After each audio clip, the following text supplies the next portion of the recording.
Selamat datang ke Bantuan MY, saluran anda untuk info terkini bantuan rakyat Malaysia. Assalamualaikum dan salam sejahtera. Kerajaan Negeri Sabah telah melancarkan program Sentuhan Kasih Rakyat sebagai inisiatif untuk meringankan beban kewangan rakyat yang memerlukan.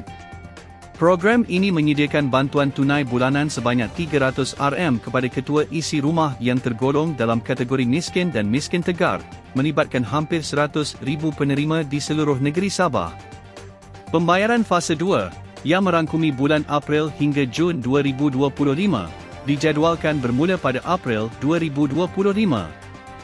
Bagi penerima yang tidak mempunyai akaun bank, pembayaran secara tunai akan dilaksanakan secara berperingkat mulai April hingga Mei 2025. Manakala bagi penerima yang termasuk dalam senarai bukan e-kasih tetapi telah disahkan layak, pembayaran akan bermula pada Mei 2025.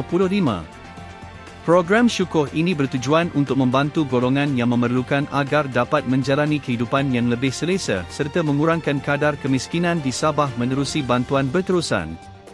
Untuk maklumat lanjut dan semakan kelayakan, sila layari portal rasmi Kerajaan Negeri Sabah atau hubungi pejabat daerah terdekat.